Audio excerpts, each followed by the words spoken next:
नमस्कार, आप देख रहे हैं न्यूज नेशन में हूं पिनाज। नमस्कार, मैं हूं अनुराग और हम लेकर आए हैं आपके लिए लगातार नॉनस्टॉप कवरेज। किसकी बनेगी अब की बार सरकार? जी हां, 4 राज्यों के विधानसभा चुनाव के नतीजे क्या हैं, किस तरीके के रुझान सामने आ रहे हैं और उनका मतलब क्या होने जा रहा है, सिर्फ 2023 नहीं बल्कि 2024 के लोकसभा चुनाव के लिहाज से सब कुछ समझाएंगे आपको विस्तार से। बड़ी कवरेज लगातार जारी है, खास पैनल हमारे साथ जुड़ेगा। बिल्कुल, और सत्ता का सेमीफाइनल इसे कहा जा रहा है, 2024 का रोडमैप इसे कहा जा रहा है। तो ये नतीजे क्या 2024 के लिए कांग्रेस का भविष्य भी तय करेंगे?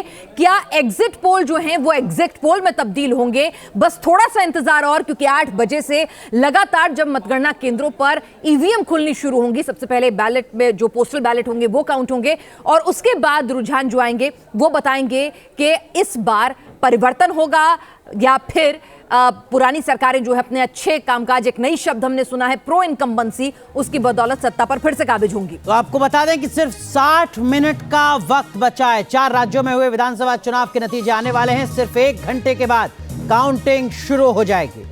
बिल्कुल, और ये चुनाव जो हैं वो सिर्फ कांग्रेस के लिए अहम नहीं बल्कि इंडिया गठबंधन में किसकी साथ कैसी होगी उसके लिए भी अहम है। और यहां पर देखना है कि ब्रांड मोदी का जो मैजिक है वो क्या एक बार फिर से मध्य प्रदेश, छत्तीसगढ़, राजस्थान में अपनी पार्टी के लिए जो है वो कमाल कर पाएगा।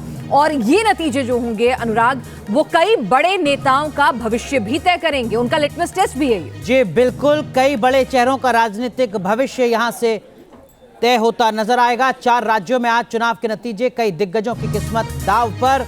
सीएम गहलोत, भूपेश बघेल, केसीआर और शिवराज सिंह चौहान की जो किस्मत है, सियासी करियर है, वो दांव पर यहां पर लगा हुआ है, लेकिन दावे लगातार जारी। बिल्कुल, और शिवराज सिंह चौहान जो हैं उन्होंने अपनी जीत को लेकर आश्वस्त, वो बार बार कह रहे हैं कि आप देख लीजिएगा एक बार फिर प्रदेश में सरकार में ही बनाऊंगा। हालांकि अनुराग, इस पर सवाल जो है कई लोग उठा रहे हैं कि सरकार अगर बीजेपी की बनेगी तो क्या मुख्यमंत्री का चेहरा शिवराज होंगे ही या नहीं? जी हां, इस वक्त की एक और बड़ी अपडेट आपको बता दें, सिर्फ 1 घंटे के बाद पहला रुझान आएगा। 60 मिनट से कम का वक्त बचा है। सबसे पहले पोस्टल बैलेट की गिनती होगी जैसा हमने आपको बताया, और उसके 30 मिनट के बाद यानी ठीक 8:30 बजे ईवीएम बैलेट की गिनती शुरू हो जाएगी। न्यूज नेशन सबसे तेज नतीजे आपको दिखाएगा। तमाम जगहों पर हमारे सहयोगी मौजूद हैं जो हर एक अपडेट आप तक पहुंचा रहे हैं।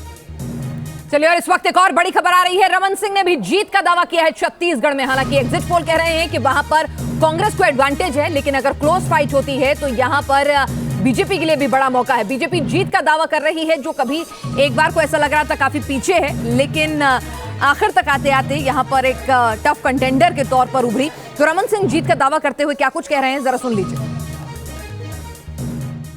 निश्चित रूप से छत्तीसगढ़ में भारतीय जनता पार्टी के स्पष्ट बहुमत के साथ सरकार बनने जा रही है और इसमें कहीं कोई शंका नहीं। कितनी सीट जाके 46 और 48 की बात मैं नहीं करता, 42 से 55 सीट तक जाएगी।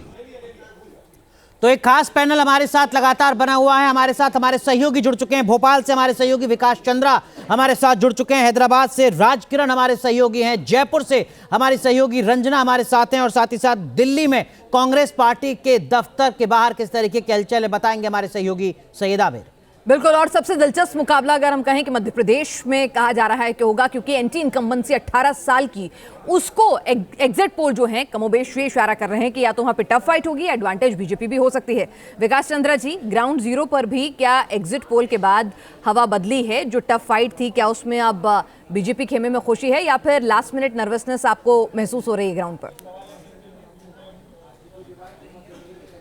देखिए, यहाँ एक इस बार बड़ी विचित्र स्थिति सी दिखाई दे रही है और वाकई काफ़ी दिलचस्प चुनाव है, क्योंकि कांग्रेस और बीजेपी दोनों के दावे लगभग एक से हैं। बीजेपी का दावा है कि उसकी सरकार बनने जा रही है, सरकार उससे बाहर होने नहीं जा रहे हैं। कांग्रेस का दावा है कि इस बार वो सरकार बनाने जा रही है और 130 से ज़्यादा सीटें आएंगी।